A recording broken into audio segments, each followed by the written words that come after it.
প্রসন্নদেব মহিলা মহাবিদ্যালয় এবছর ৭৫তম বর্ষে পদার্পণ করতে চলেছে। সেই উপলক্ষে বছরব্যাপী নানা অনুষ্ঠানের আয়োজন করা হয়েছে। শেষে বহিরাগত শিল্পীদের নিয়ে সঙ্গীতানুষ্ঠানের ইচ্ছে রয়েছে বলেও জানান প্রাক্তন ছাত্রী মিষ্টি সিং। কলেজের ছাত্রীদের নিয়ে সোমবার একটি আলোচনা সভা অনুষ্ঠিত হয়। অনুষ্ঠানের শুভ সূচনা হবে ৩১শে আগস্ট প্রভাত ফেরির মধ্য দিয়ে। ২রা সেপ্টেম্বর অনুষ্ঠিত হবে রক্তদান শিবির। এই অনুষ্ঠানগুলিকে সাফল্যমণ্ডিত করার জন্য প্রাক্তন ও বর্তমান ছাত্রীদের এগিয়ে আসতে অনুরোধ জানানো হয়। এবছর আমাদের কলেজ ৭৫তম বর্ষে পদার্পণ করতে চলেছে। আমাদের এই কলেজ ১৯৫০ সালে স্থাপিত হয়েছিল ৩১শে আগস্ট। সে কারণে আজকে আমরা একটি প্রস্তুতি সভার আয়োজন করেছি। মেয়েদেরকে, রানিং স্টুডেন্টদেরকে, প্রাক্তনীদেরকে এটাই বলার যে আমাদের কলেজ এবছর ৭৫তম বর্ষে পদার্পণ করতে চলেছে। ৩১শে আগস্ট ২০২৪ আমরা এটি প্রভাত ফেরির মধ্যে দিয়ে আমাদের কলেজের শুভ সূচনা করতে চলেছি ৭৫তম বর্ষের।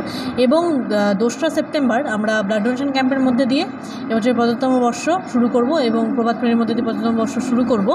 এবং আগামী এক বছর ১২টা মাস, এক বছরে সেই ১২টা মাস আমরা চেষ্টা করব যে কোনো রকম প্রোগ্রামের মধ্যে দিয়ে এই ৭৫তম বর্ষকে উদযাপিত করার। এবং শেষে অর্থাৎ ২০২৫-এর ৩১শে আগস্ট আমরা চেষ্টা করব বাইরের থেকে বহিরাগত শিল্পীদেরকে এনে কলেজে ৭৫তম বর্ষটিকে ভালো করে উদযাপিত করে ক্লোজিং সেরেমনির মধ্যে দিয়ে শেষ করবার। এবং এটাই আমাদের বলার। এবং আরেকটি কথা আমি বলতে চাই যে যারা আমাদের কলেজের অ্যালুমনি আছো, তারা আমাদের কলেজে এখন রেজিস্ট্রেশন চলছে। কেউ যদি চাও যে কলেজে রেজিস্ট্রেশন করবে অথবা অনলাইনে রেজিস্ট্রেশন করবে, সেটাও তারা করে নিতে পারো। কারণ এটা সবারই কলেজ, সবারই প্রিয় কলেজ। সে কারণে ৭৫তম বর্ষটাকে আমরা প্রাক্তনী, বর্তমান কলেজের অধ্যক্ষ, অধ্যাপিকা, শিক্ষাকর্মীবৃন্দ সকলকে নিয়ে এবছরের ৭৫তম বর্ষ আমরা উদযাপিত করতে চাই।